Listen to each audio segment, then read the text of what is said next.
സമ്പൂർണ്ണ ബൈബിൾ പൂർണ്ണമായും പകർത്തിയെഴുതി ചരിത്രം കുറിച്ചിരിക്കുകയാണ് പാലാ രൂപതയിലെ ഒരു വൈദികൻ. അരുവിത്തുറ സെൻറ്റ് ജോർജ് കോളേജിൻ്റെ ബർസാറും കോഴ്സ് കോർഡിനേറ്ററുമായ ഫാദർ ബിജു കുന്നക്കാട്ടാണ് ഈ നേട്ടം കൈവരിച്ചിരിക്കുന്നത്. തിരക്കേറിയ ഉത്തരവാദിത്തങ്ങൾക്കിടയിലും സമയം കണ്ടെത്തി 3.5 വർഷം കൊണ്ടാണ് ഫാദർ ബിജു ബൈബിൾ എഴുതി പൂർത്തിയാക്കിയത്. ബൈബിൾ എഴുതാനുണ്ടായ സാഹചര്യവും എഴുതിയപ്പോഴുണ്ടായ അനുഭവങ്ങളും ബിജുവച്ചൻ സൺഡേ ഷാലോം ന്യൂസിനോട് പങ്കുവയ്ക്കുന്നു. ഈശോ മിശിഹായ്ക്ക് സ്തുതിയായിരിക്കട്ടെ. എൻ്റെ പേര് ഫാദർ ബിജു കുന്നക്കാട്ട്. ഞാൻ പാലാ രൂപതക്കാരനായ വൈദികനാണ്. 2005 ഡിസംബറിൽ പൗരോഹിത്യം സ്വീകരിച്ചു. ഇപ്പോൾ 18 വർഷക്കാലമായി വൈദികനായി ശുശ്രൂഷ ചെയ്യുന്നു. ഞാനിപ്പോൾ ഉള്ളത് പാലാ രൂപതയിലെ അരുവിത്തുറ എന്ന് പറയുന്ന പുരാതനമായ ഒരു ഇടവകയിലാണ്. AD 151 സ്ഥാപിതമായ ക്രൈസ്തവ സമൂഹമുള്ള അത്രയും പാരമ്പര്യവും പഴക്കവുമുള്ള ഒരു ഇടവകയാണിത്. ഈ ഇടവകയുടെ മാനേജ്മെൻറ്റിലുള്ള ഒരു arts college, saint George college Aruvithura, ആ കോളേജിൻ്റെ ബർസാർ ആൻഡ് കോഴ്സ് കോർഡിനേറ്റർ എന്ന ഒരു ശുശ്രൂഷയാണ് ഇപ്പോൾ ഞാൻ പ്രത്യേകമായി ഇവിടെ ചെയ്തുകൊണ്ടിരിക്കുന്നത്. ഇന്ന് ഇവിടെ നിങ്ങളോട് സംസാരിക്കുമ്പോൾ എനിക്കുള്ള വലിയൊരു സന്തോഷം, ഈ കാലത്ത് പലരും ഇതിനോടകം വളരെ ദൈവാനുഗ്രഹത്താൽ ചെയ്ത് പൂർത്തിയാക്കിയ ഒരു കാര്യം, അപ്രകാരം ഒന്ന് എനിക്കും ചെയ്യാനൊരു അവസരം ദൈവം തന്നു. ആ സന്തോഷം നിങ്ങളോട് പങ്കുവയ്ക്കുന്നതിനാണ്. സമ്പൂർണ്ണ ബൈബിൾ പൂർണ്ണമായും മലയാള ഭാഷയിൽ പകർത്തി എഴുതി എന്നുള്ളതാണ് ആ വിശേഷം. 2020 ഏപ്രിൽ മാസം തുടങ്ങി 2023 നവംബർ മാസം 5-ാം തീയതി എഴുതി പൂർത്തിയാക്കാൻ സാധിച്ചു. പഴയ നിയമവും പുതിയ നിയമവും 3650ഓളം പേജുകളുണ്ട്. 78 പേനകൾ അത് എഴുതാനായി പൂർണ്ണമായി എടുത്തു. അതുപോലെ തന്നെ ഇതോരോ ഭാഗവും ഏത് ദിവസം എന്ന് എഴുതി, അത് ഏത് സമയം തൊട്ട് ഏത് സമയം വരെ എഴുതി, അതിന് എത്ര സമയമെടുത്തു, അങ്ങനെ കൃത്യമായ ഒരു സ്ഥിതി വിവര കണക്കും ഇതിനോടൊപ്പം സൂക്ഷിച്ചിട്ടുണ്ട്. ആദ്യമേ തന്നെ അതിനെക്കുറിച്ചൊരു പ്ലാനിങ് നടത്തിയിരുന്നു. എന്ന് തുടങ്ങി ഓരോ ബുക്കും ഏത് മാസങ്ങളിലൂടെ കടന്നു പോകാൻ പറ്റും, അങ്ങനെ ഒരു ഏകദേശ ധാരണ ഞാനൊന്ന് മനസ്സിൽ കണ്ടിരുന്നു, എഴുതി ഉണ്ടാക്കിയിരുന്നു. ഏകദേശം ആ ധാരണയ്ക്ക് അനുസരിച്ച് തന്നെ ചെറിയ സമയവ്യത്യാസത്തിൽ അത് പൂർത്തിയാക്കാൻ സാധിച്ചു. ദൈവത്തിൻ്റെ വലിയ അനുഗ്രഹവും മഹത്വവുമായിരുന്നു ഇത്. എൻ്റെ വ്യക്തിപരമായ ഒരു ഇഷ്ടമായിട്ടും ദൈവവചനത്തോടുള്ള താല്പര്യത്തിൻ്റെ പേരിലും തുടങ്ങിയതാണ്. പക്ഷേ ഇന്നിത് നിങ്ങളോട് പങ്കുവയ്ക്കുമ്പോൾ ഇത് ശ്രവിക്കുന്നവർക്ക്, കാണുന്നവർക്ക് ദൈവവചനത്തോട്, ദൈവിക കാര്യങ്ങളോട് കൂടുതൽ താല്പര്യം ഇതുകൊണ്ട് ഉണ്ടാകാൻ സാധിക്കുമെങ്കിലോ എന്ന് കരുതിയാണ് ഇത് പങ്കുവയ്ക്കുന്നത്.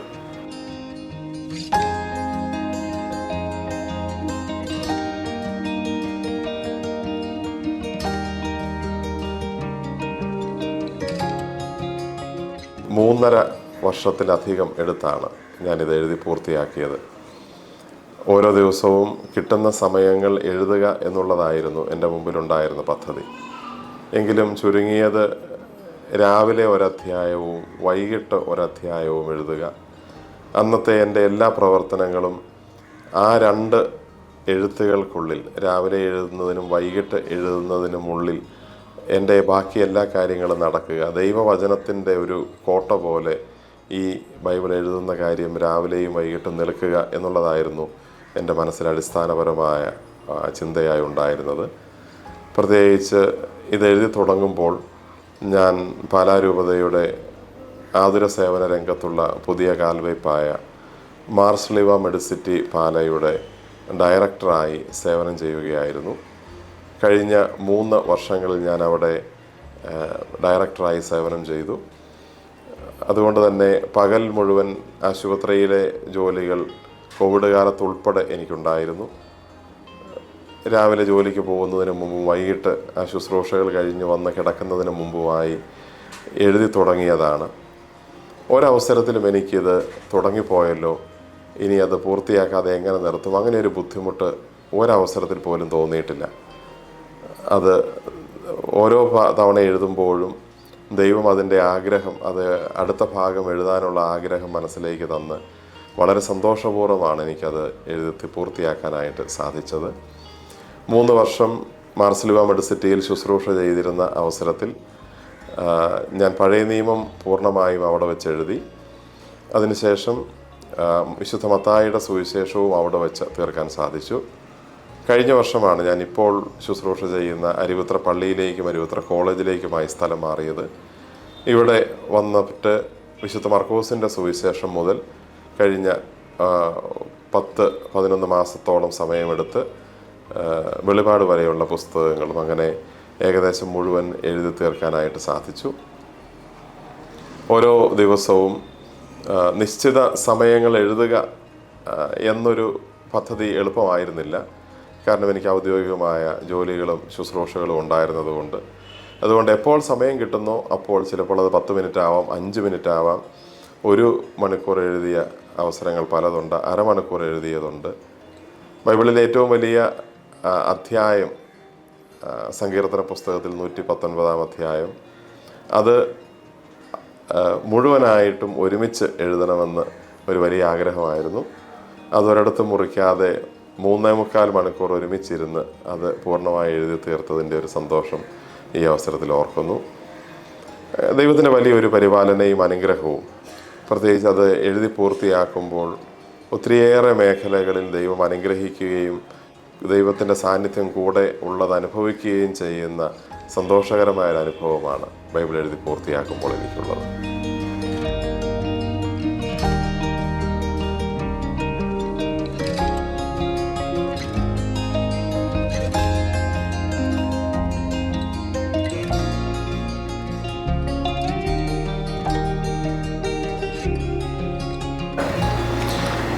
രണ്ടായിരത്തി 2013 മുതൽ 2020 വരെയുള്ള കാലഘട്ടത്തിൽ ഇംഗ്ലണ്ടിൽ 7 വർഷക്കാലം ശുശ്രൂഷ ചെയ്യാനുള്ള ഒരു അവസരം എനിക്കുണ്ടായിരുന്നു. അവിടെ മലയാളം പള്ളികളിൽ ശുശ്രൂഷയും ഇംഗ്ലീഷ് പള്ളിയിൽ ശുശ്രൂഷയും അതോടൊപ്പം എൻ്റെ ഉപരിപഠനം നടത്തുകയും ചെയ്യുകയായിരുന്നു. 2018-19 വർഷങ്ങളിൽ അടുത്തടുത്ത 2 വർഷങ്ങളിൽ വിശുദ്ധനാട് സന്ദർശിക്കുന്നതിനുള്ള ഒരു അപൂർവ ഭാഗ്യം എനിക്ക് കിട്ടി.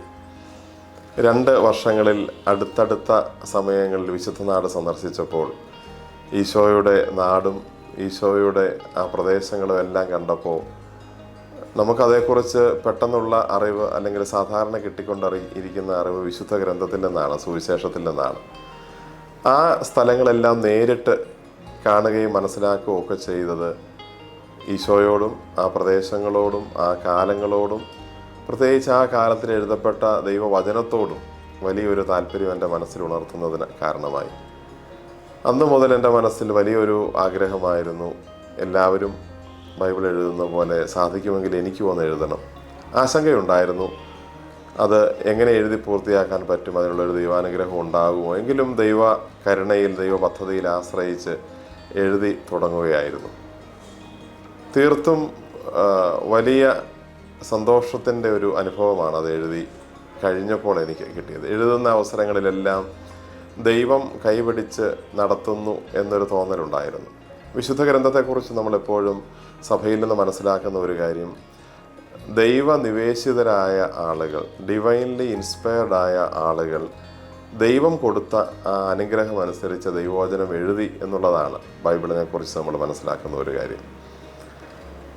എത്രയോ വർഷങ്ങൾക്ക് മുമ്പ് അവരത് എഴുതി. ഞാനിത് എഴുതാൻ ആഗ്രഹിച്ചപ്പോൾ എൻ്റെ മനസ്സിലുണ്ടായിരുന്ന ഒരു പ്രാർത്ഥന, ദൈവമേ നീ തന്നെ ആ കാലത്ത് അത് എഴുതാൻ ആളുകൾക്ക് പ്രചോദനം കൊടുത്തതുപോലെ എനിക്കും പ്രചോദനം തരണമേ എന്നുള്ളതായിരുന്നു. അക്ഷരാർത്ഥത്തിൽ അതെനിക്ക് ജീവിതത്തിൽ അനുഭവിക്കാൻ പറ്റി എന്നുള്ളതാണ് ഈ ബൈബിൾ ഗ്രന്ഥരചനയിൽ എൻ്റെ വ്യക്തിപരമായ സന്തോഷങ്ങളിലൊന്ന്. ഇത് എഴുതാൻ 3.5 വർഷത്തിൻ്റെ സമയമെടുത്തു. ഒരവസരത്തിൽ പോലും എനിക്കിത് ഒരു മടുപ്പായിട്ടോ ഭാരമായിട്ടോ ഏറ്റെടുത്തിട്ട് പകുതി വഴിയിൽ ഉപേക്ഷിക്കേണ്ടി വരുമോ എന്നൊരാകുല ചിന്തയോ ഒന്നും ഉണ്ടായിട്ടില്ല. ഓരോ തവണ ഓരോ ഭാഗം എഴുതുമ്പോഴും അടുത്ത ഭാഗം എഴുതാനുള്ള ഒരു വലിയ താല്പര്യം മനസ്സിലേക്ക് ദൈവം തന്നു.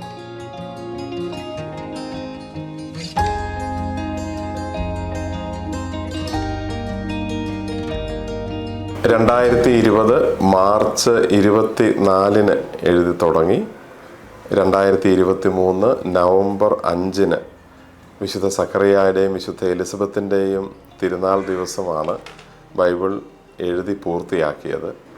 ആ ദിവസം തീർന്നതിൽ എനിക്കും ഒരു സന്തോഷമുണ്ട്. എൻ്റെ മാമോദിസ പേര് ചെറിയാനാണ്. ചെറിയാൻ സക്കറിയ എന്ന പേരിൽ നിന്ന് വരുന്നതാണ്. എൻ്റെ പേരിന് കാരണക്കാരനായ വിശുദ്ധൻ്റെ തിരുനാൾ ദിവസം തന്നെ അത് എഴുതി പൂർത്തിയാക്കാൻ സാധിച്ചു എന്നുള്ളത് എൻ്റെ വലിയൊരു സന്തോഷമാണ്.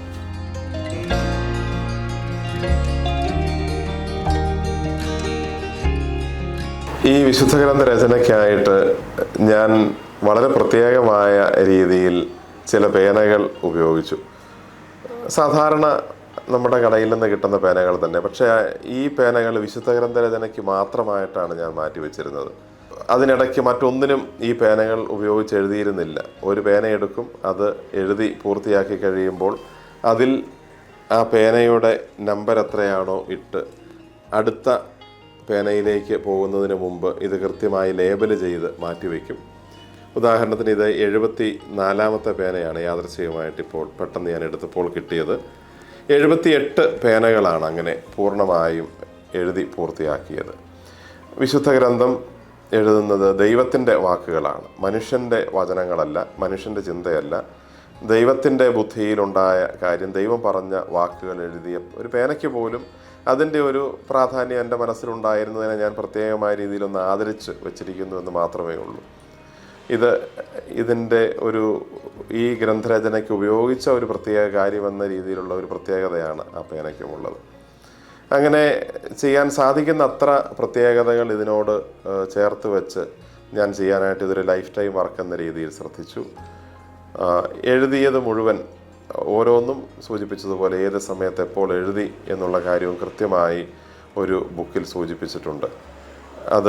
അതുകൊണ്ട് തന്നെ ഇപ്പോൾ എടുത്തു നോക്കുമ്പോൾ പഴയ നിയമത്തിലെയോ പുതിയ നിയമത്തിലെ ഏത് പുസ്തകവും അതിലേത് അധ്യായവും എപ്പോൾ എഴുതി, അത് ഏത് സമയത്താണ് എഴുതിയത്, അതിന് എത്ര സമയം എടുത്തു എന്നുള്ള കൃത്യമായ ഒരു വിശദാംശവും എൻ്റെ കയ്യിലുണ്ട്.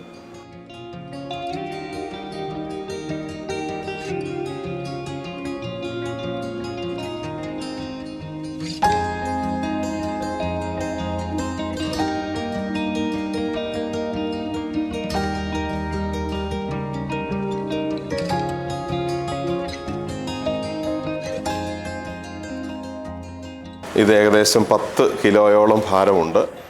കൃത്യമായി പറഞ്ഞാൽ 9 കിലോയും 800 ഗ്രാമും. 10 കിലോയോളം ഭാരമുണ്ട്. 3650 പേജുകളിലായിട്ടാണ് A4 സൈസ് പേപ്പറിൻ്റെ ഇരുവശങ്ങളിലും എഴുതി. ഏകദേശം ഒരു പേജിൽ 30ഓളം ലൈനുകൾ വരത്തക്ക രീതിയിൽ സാധാരണ എഴുതുന്ന അക്ഷരങ്ങളുടെ കൈപ്പട കൊണ്ട് എഴുതുമ്പോഴുള്ള അക്ഷരങ്ങളുടെ വലുപ്പത്തിൽ തന്നെയാണ് ഇത് വന്നിട്ടുള്ളത്. 3650ഓളം പേജുകളാണ് ഇതിന് പുസ്തക രചനയിൽ ഉപയോഗിച്ചിട്ടുള്ളത്. പാലായിലുള്ള സെയിൻറ്റ് തോമസ് പ്രസ്സാണ്, പാലാ രൂപതയുടെ തന്നെ സെൻറ്റ് തോമസ് പ്രസ്സാണിത് പുസ്തക രൂപത്തിലാക്കി തന്നത്. എന്നെ സംബന്ധിച്ച് വ്യക്തിപരമായ ഒരു സന്തോഷം, ഈ അരുവിത്തുറ ഫൊറോനായിൽപ്പെട്ട വാകക്കാട് എന്ന ഇടവകയിലെ അംഗമാണ് ഞാൻ. ഈ അരുവിത്തുറ പള്ളിയിൽ, ഈ പള്ളിയുടെ കീഴിലുള്ള കോളേജിൽ ബർസാറായി ശുശ്രൂഷ ചെയ്യുന്ന അവസരത്തിലാണ് ഞാൻ വിശുദ്ധ ഗ്രന്ഥം എഴുതി പൂർത്തിയാക്കുന്നത്.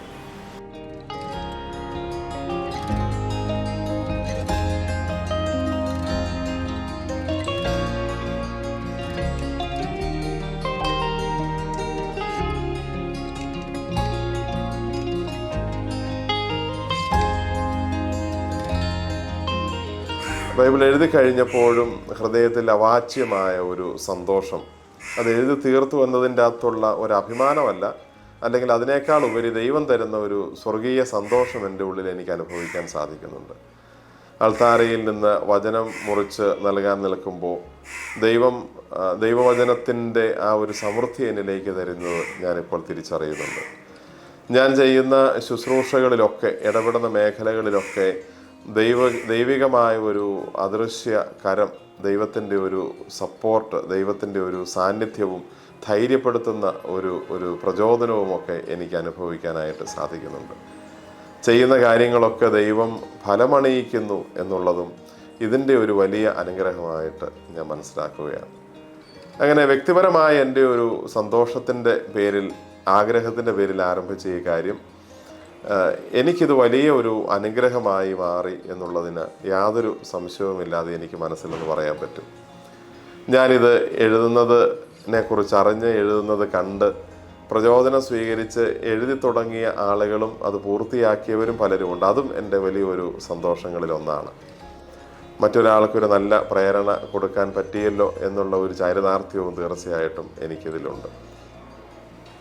ഇതിൻ്റെ എല്ലാം പിന്നിൽ പ്രവർത്തിച്ചത് പൗലോസ്ലീഹ പറയുന്നത് പോലെ ദൈവകൃപയാണ്. നമ്മളല്ല, ദൈവകൃപയാണ് അധ്വാനിച്ചത്. അതാണ് ഇത് പൂർത്തിയാക്കാനുള്ള കൃപാവരം നൽകിയത്. അതാണ് മറ്റുള്ളവർക്ക് ഒരു പ്രചോദനമാകുന്ന ഒരു കാര്യം എന്നെ കൊണ്ട് ചെയ്യിച്ചത് എന്ന് ഞാൻ വിശ്വസിക്കുന്നു. പലരും ചിന്തിക്കും, ചിലരെങ്കിലും പറയാറുണ്ട്, ഇത് വായിച്ചു തീർക്കാൻ തന്നെ എത്ര സമയമെടുക്കും, അത്ര എളുപ്പമുള്ള കാര്യമല്ലല്ലോ എന്ന്. തീർച്ചയായിട്ടും എഴുതുന്നതിന് നമ്മുടെ ഭാഗത്തു നിന്നുള്ള ഒരു സ്ഥിരമായ ഉത്സാഹവും മനസ്സും ഒരാത്മസമർപ്പണവും ഒക്കെ ആവശ്യമുണ്ട്. പക്ഷെ അതിലേക്ക് നമ്മൾ മനസ്സുകൊണ്ട് സന്നദ്ധമായിട്ട് ഇറങ്ങുമ്പോൾ ദൈവം അതിനനുകൂലമായ സാഹചര്യങ്ങൾ തരുമെന്നാണ് എൻ്റെ അനുഭവം എന്നോട് പറയുന്നത്. അതുകൊണ്ട് തന്നെ നമുക്കിത് എഴുതാൻ സമയമില്ല എന്ന് പറയുന്ന ആളുകളോട് ഞാൻ പറയും, നമ്മൾ മനസ്സ് വച്ചാൽ നമുക്ക് സമയമുണ്ട്. സമയമില്ല എന്ന് കരുതിയാൽ നമുക്ക് എത്ര സമയം ഫ്രീ കിട്ടിയാലും ഒരു കാര്യവും ചെയ്യാൻ നമുക്ക് സാധിക്കില്ല. എത്ര തിരക്കിനിടയിലും സമയമുണ്ടാക്കാം എന്ന് മനസ്സിൽ കരുതിയാൽ നമുക്ക് എന്ത് കാര്യം ചെയ്യാനുമുള്ള സമയവും സാഹചര്യവും കിട്ടും. അതിനുള്ള ആ മനസ്സിനെ ദൈവം അനുഗ്രഹിച്ച് നമ്മുടെ പ്രവർത്തനങ്ങളെ സഫലമാക്കുമെന്നാണ് ഈ ബൈബിൾ ഗ്രന്ഥരചനയിലൂടെ എൻ്റെ മനസ്സിൽ ആഴപ്പെട്ട ഒരു ബോധ്യം. നമ്മൾ അതിനുവേണ്ടി പ്രാർത്ഥിച്ചൊരുങ്ങണമെന്നും നമ്മളതിനെ ഗൗരവമായി എടുക്കണമെന്നുള്ളതാണ് ഏറ്റവും പ്രധാനപ്പെട്ട ഒരു കാര്യം. അച്ഛൻ പറഞ്ഞതുപോലെ മനസ്സും താല്പര്യവുമുണ്ടെങ്കിൽ ആർക്കും ചെയ്യാവുന്ന ഒരു കാര്യമാണ് വിശുദ്ധ ബൈബിൾ പകർത്തി എഴുതുക എന്നത്. വെറുതെ എഴുതുക എന്നതിനേക്കാൾ ദൈവവചനത്തോട് കൂടുതൽ ആഭിമുഖ്യവും സ്നേഹവും ഉണ്ടാകാനും ദൈവവചനമനുസരിച്ച് ജീവിതത്തെ ക്രമപ്പെടുത്താനും അച്ഛനെ പോലുള്ളവർ നൽകുന്ന ഈ മാതൃക പ്രചോദനമാകട്ടെ.